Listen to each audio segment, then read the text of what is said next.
In December 1953, the British colonial government in Singapore passed the National Service Ordinance, requiring all male British subjects and federal citizens between the ages of 18 to 20 to register for part-time national service. The dateline for registration was on the 12th of May 1954, and those who failed to register would either be jailed or fined. On the 12th of May 1954, students from the Chinese middle school still did not register themselves for national service. In light of the impending deadline for registration and with requests from the Chinese students, Chief Secretary William Goode would later meet representatives from the affected student body in the Government House on the 13th of May 1954. On the 13th of May 1954, students gathered to present the petition to Chief Secretary William Goode. However, the peaceful demonstration turned into a clash between the police and students. More than 24 people were injured and 48 students were arrested. The demonstration of the 13th of May 1954 was followed by further demonstrations and proved a key moment in galvanizing popular opposition to colonial rule. Background: following the end of the Japanese occupation in 1945, the British sought to regain political control over Singapore, what was a vital strategic centre to them. The British military administration was set up focusing on the reorientation of the state in order to meet post-war crisis.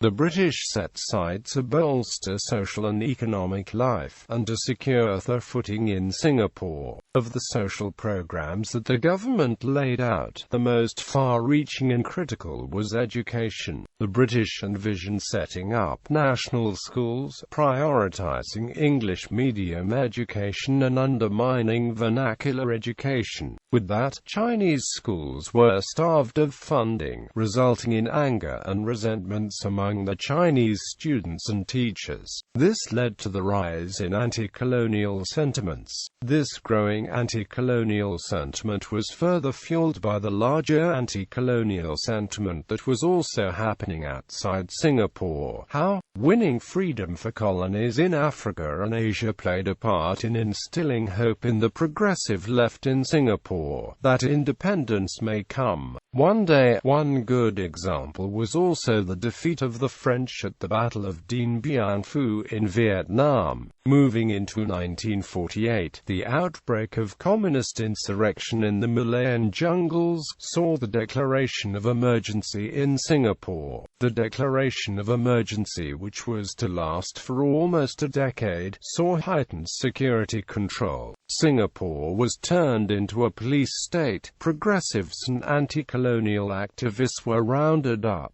and political repression suspended all forms of left-wing politics in Singapore. While organized opposition to colonial rule was difficult, nevertheless, the period was plagued with social discontent and stirrings of anti-colonial and nationalistic sentiments in view of the British's plan to consolidate and maintain rule. Following the Japanese occupation, the 13th of May 1954. In December 1953, the National Service Ordinance was passed, requiring the registration of all male British subjects and federal citizens between the ages of 18 to 20 for part-time military training. After the announcement was made regarding the National Service draft, personnel involved were to register for the call-up from the 8th of April to 12th of May 1954.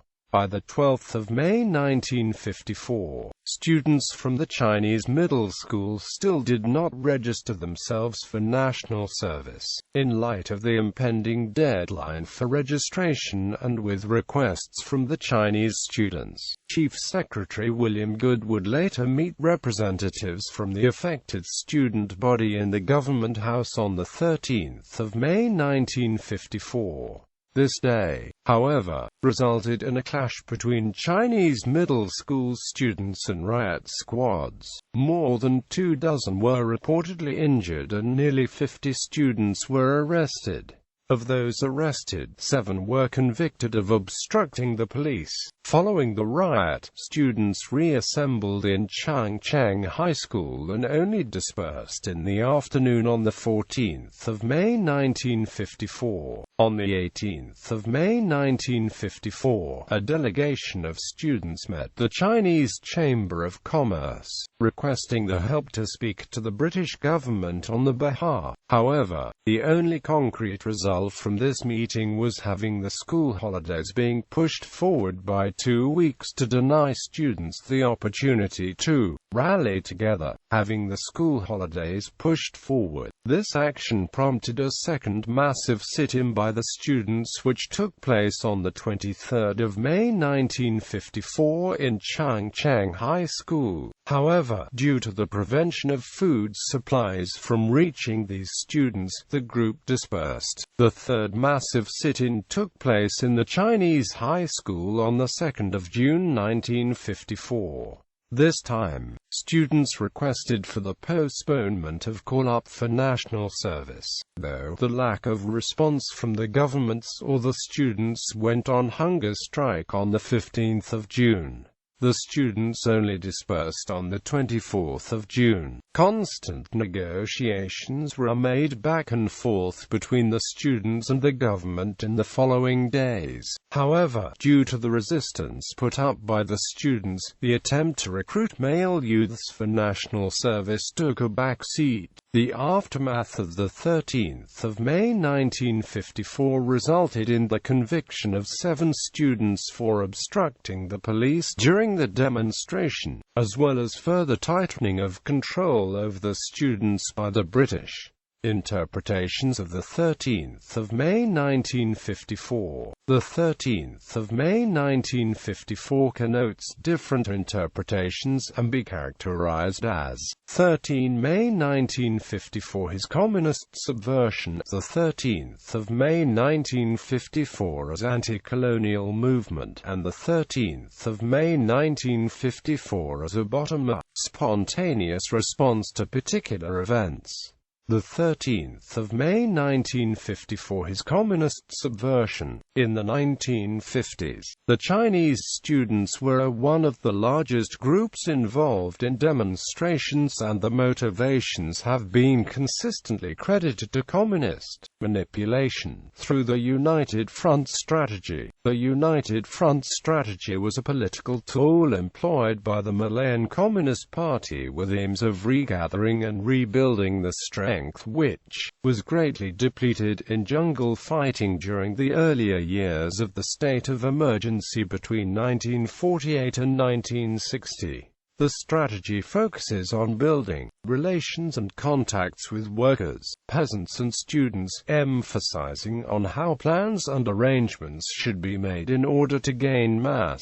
According to Singh, the first step of this strategy is to engage students through the exploitation of communal issues. Singh quotes an MCP directive as saying, "The work of winning over the school children is very important and must not be overlooked, especially in circumstances where the enemy is stronger than we are. The work of winning support from school children and organizing them is more important than military activities." Quote. According to Lee, the reason as to why the MCP chose to start the mass movement from the students can be attributed to the following reasons. The MCP recognized these Chinese students as a valuable political force and worked towards systematically absorbing them into the communist movement. And, during this period of time, members of the town committee were arrested, leaving only the cells in charge of propaganda and cells in the Chinese middle school intact. The propaganda sector consisted of few people, but the student sector had many members. Thus, it was the student sector which had the manpower to launch the open united front struggle when the time came. However, in order to mobilize and arouse the students, an issue had to be capitalized upon. The National Service Ordinance was chosen to serve this purpose. In Lee's book, he also mentioned that in the eyes of the communists themselves, the agitation over the National Service was a great success. Lee made this statement based on a following comment by Meng Chang, quote, said that the tremendous success of the May 13th incident was beyond expectation. This was the most successful student struggle ever since the emergency regulations. Lee also concluded by saying that the 13th of May 1954 had seen the creation of many student leaders which should be given support to, as they become future pillars of the student movement. This statement was drawn from unpublished statements of ex-detainees. In conclusion, authors like Singh and Lee hold that the Malayan Communist Party was looking for manpower, and the result of the 13th of May 1954 was a fulfillment of this aspiration. All in all, the 13th of May 1954, his communist subversion was seen in the context of the Cold War and in supporting this position.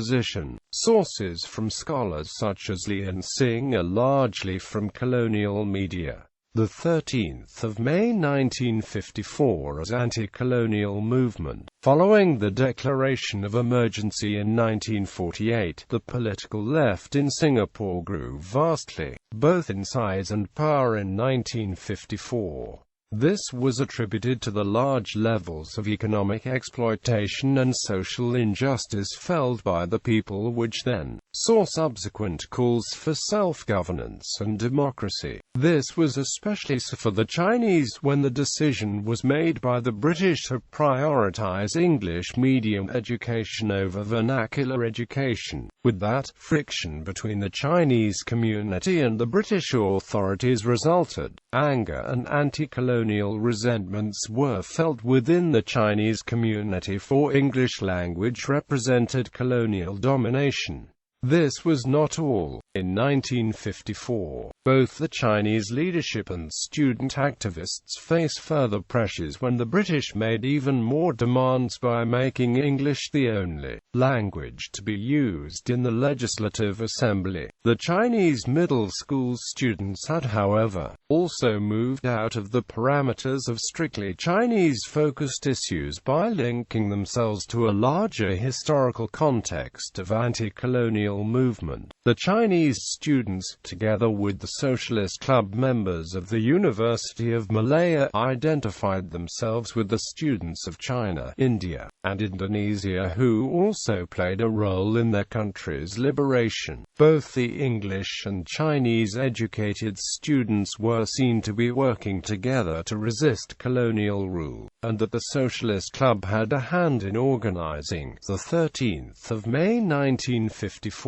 This was in view that copies of the Fahar publication were found in the Chinese high schools. With that, amidst the Chinese students' demonstration, the hostels of students from the Socialist Club were also raided by the police on the 28th of May 1954, and 8 members of the University Socialist Club were charged with sedition for articles printed in the Fahar publication. According to LOH, this particular issue, dated the 10th of May 1954, and titled as Aggression in Asia, was one that involved critical views on the ongoing Anglo-American military initiative to form the Southeast Asia Treaty Organization. In addition, the issue also contained comments on the National Service Bill, which was passed in Singapore earlier on. It argued that by pressing students into military service is in no way national, for it entailed a colonial people to be trained to fight wars in the making of which they have no part, no choice of, the foes or allies.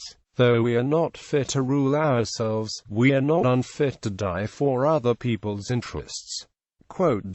LOH bases his opinion largely from the Fahar publication itself. Anti-colonial sentiment was overwhelming, but the colonial authorities simply look upon them as the result of communist agitation, common hatred of exploitation, British rule and a declaration of emergency, and paved the way for the 13th of May 1954, a resistance seen to be driven by overwhelming leftist resentments against the British, with the rank and file on the ground taking initiative and moving without proper direction and control. In the view of scholars like and the 13th of May 1954 represented the convergence of notions of nationalism. The student resistance was very focused and uncompromising. It was evident that they were pushing the boundaries as far as the emergency regulations would allow, and anti-colonialism was the main engine driving the cause.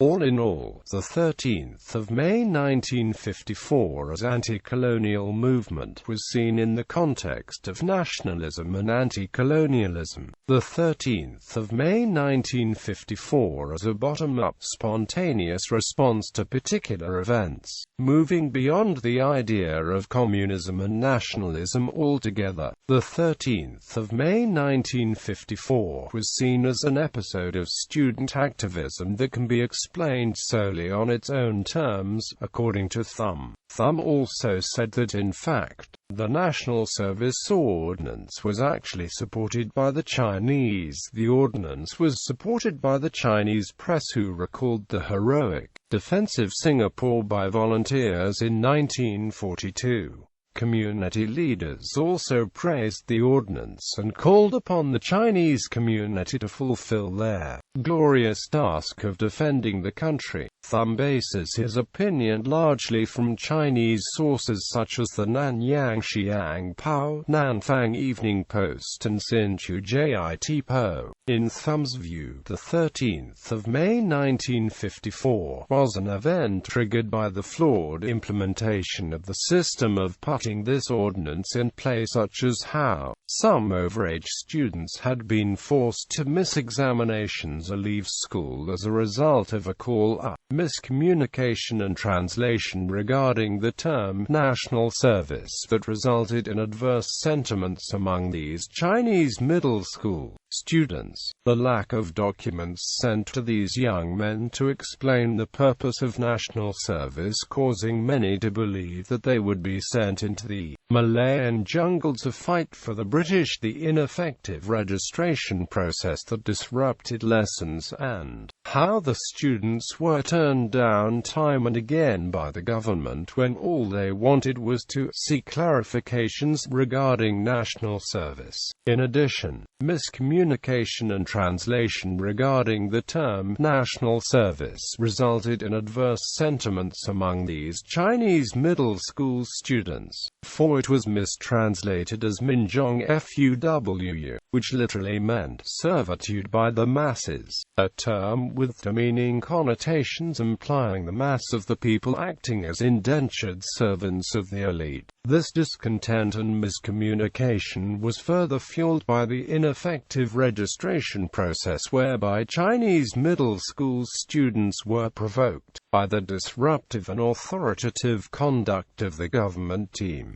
who sent teams into Changcheng High School without warning, and went from class to distribute registration forms, disrupting lessons. Teachers who refused to halt the lessons were also forced to leave the classrooms, leaving students outraged, and thus, the refusal to register for national service.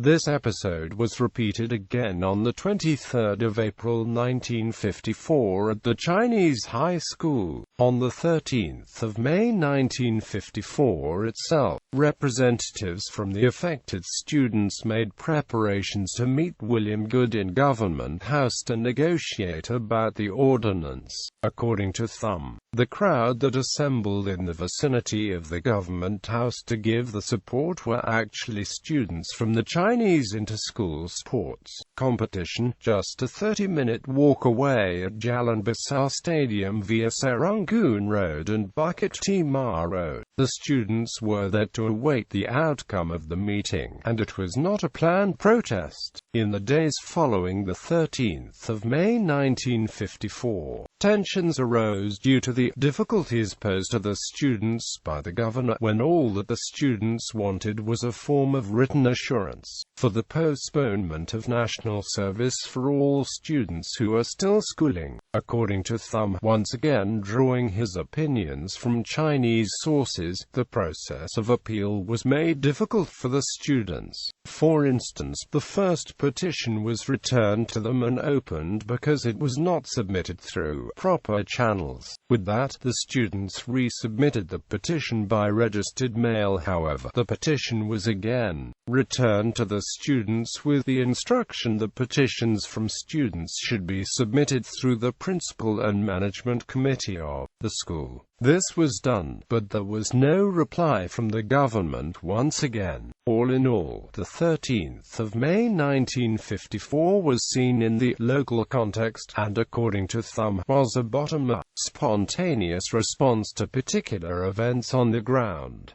It was an episode of student activism that can be explained solely on its own terms. He draws his opinion largely from Chinese sources, which he sees as fertile ground for histories seeking to access the Chinese sphere. Significance of the 13th of May 1954. The aftermath of the 13th of May 1954 saw the formation of the Singapore Chinese Middle School Students' Union, and it was under the banner of SCMSSU that the 1950s saw more intense left-wing activities.